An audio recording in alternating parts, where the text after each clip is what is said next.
पूरी दुनिया में भारत के इस डिनर डिप्लोमेसी की बात हो रही है।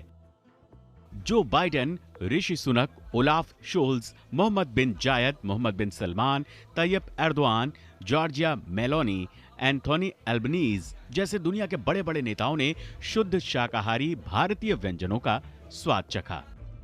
विदेशी मेहमानों को भारतीय स्वाद हमेशा याद रहे, इसके लिए पिछले कई दिनों से तैयारी चल रही थी और जब डिनर शुरू हुआ तो सभी मेहमान खाने के स्वाद की ही बातें करते नजर आए। मेहमानों को खास तौर पर चांदी के अर्क लगे बर्तन में डिनर परोसा गया।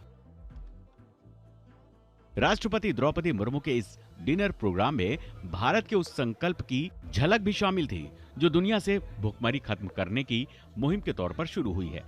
विदेशी मेहमानों के इस डिनर में रागी, ज्वार और बाजरा से बने आइटम को प्रमुख तौर पर रखा गया था।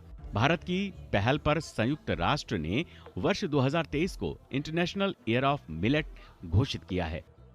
बाजरा, ज्वार, कांगनी, रागी जैसी फसल को मिलेट यानी मोटा अनाज कहते हैं। ये पौष्टिक अनाज होते हैं, फाइबर, खनिज और दूसरे जरूरी पोषक तत्वों से भरपूर होते हैं। रागी के लड्डू और जौ की खीर, बाजरा से बने डेजर्ट का भी स्वाद विदेशी मेहमानों ने लिया। मिलेट से बने डिशेस के अलावा G20 के मेहमानों ने भारत के रीजनल टेस्ट का भी स्वाद लिया। बिहार का लिट्टी चोखा, राजस्थान का दाल बाटी चूरमा, पंजाब का दाल तड़का, जीरा पुलाव, यूपी की मसूर, ज्वार दाल तड़का, पनीर लबबदार, दक्षिण भारत का उत्तपम, इडली, मसाला डोसा, केरल के लाल चावल के साथ खास कटहल गैलेट, आंध्र प्रदेश का सब्ज कोरमा, काजू मटर मखाना, गोलगप्पा, दही भल्ला, समोसा, भेलपुरी, वड़ा पाव और चटपटी चाट का भी विदेशी मेहमानों ने स्वाद लिया।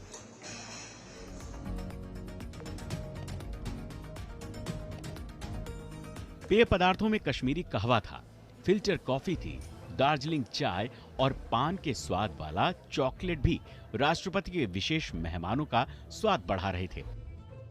इस रात्रि भोज के लिए तैयार की गई व्यंजन सूची में ऐसे व्यंजन शामिल किए गए हैं जो भारत में मॉनसून के दौरान खाए जाते हैं। ऐसा नहीं था कि इस डिनर में सिर्फ भारतीय व्यंजन, स्टार्टर, मेन कोर्स और पेय पदार्थ थे। थाई और डेनमार्क के व्यंजन भी रखे गए थे। कुकम्बर वैलीज, कैबेज और डेनमार्क की डेनिस ब्रेड रोल के साथ डेजर्ट में sizzling brownie, hazelnut, cinnamon ice cream और केक भी परोसे गए।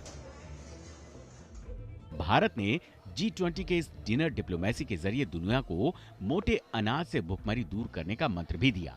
गरीब देशों को एक अच्छा संदेश भी दिया, मोटा अनाज आज की जरूरत है। इसके जरिए गरीबी से जूझ रहे देशों की न केवल हम मदद कर सकते हैं, बल्कि पौष्टिक और स्वास्थ्य वर्धक चीजों के जरिए आने वाली पीढ़ी को एक सस्ता और सुलभ भोजन उपलब्ध करा सकते हैं।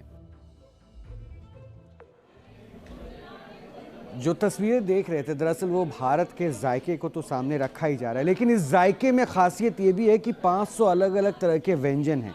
180 मेहमानों को ये खाना खिलाने के लिए लगभग 2500 स्टाफ इसमें लगे हैं।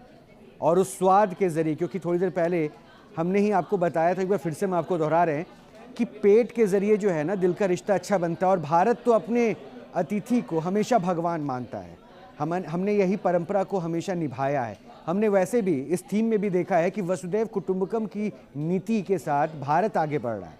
ये अलग बात है कि चीन ने इसका विरोध भी किया था, लेकिन आज जिस मंच पर भारत की समझ, भारत की सूझबूझ, भारत की सामंजस्य बैठाने की जो एक अलग तरीके के साथ दुनिया ने एक अलग तस्वीर देखी, और उस मंच पर जिस तरह से भारत के अफ्रीकन यूनियन को शामिल करने के प्रस्ताव पे, यानी वो अफ्रीकन यूनियन जिसमें 55 देश शामिल है, उस अफ्रीकन यूनियन को शामिल करने के प्रस्ताव पर जिस तरह से लोगों का मुहर लगता है, क्योंकि 3 महीने से प्रधानमंत्री इस पहल के लिए काम कर रहे थे और अब G20 एक नए प्रारूप के साथ, नए रूप के साथ सामने आएगा। और सबसे जो खास बात रही, थोड़ा सा पीछे लेकर आपको चल रहा हूं, क्योंकि बाली में जब डिक्लेरेशन हुआ था, यानी बाली में जब एक कंक्लूडिंग रिमार्क देना था, उस वक्त 2 ही पैराग्राफ पर बात हो पाई थी। और 2 पैराग्राफ पे बात इसलिए हो पाई थी क्योंकि रशिया और चीन ने यूक्रेन वॉर को लेकर तमाम पहलुओं पर अपने पॉइंट्स नहीं रखे थे। इसलिए भारत के सामने ये भी चुनौती थी कि आखिर डिक्लेरेशन के वक्त में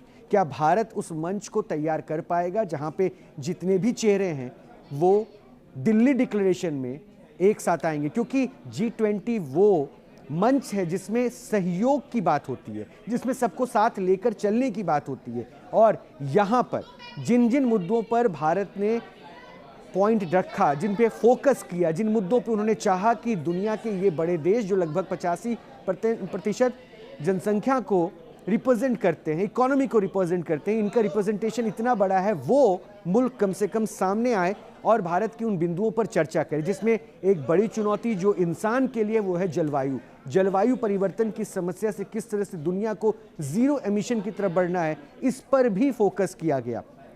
सिर्फ इतना ही नहीं, जिस नीति का विरोध हो रहा है वो दरअसल हो रहा है छोटे मुल्कों को जो विकास की ओर जा रहे हैं, वैसे मुल्कों को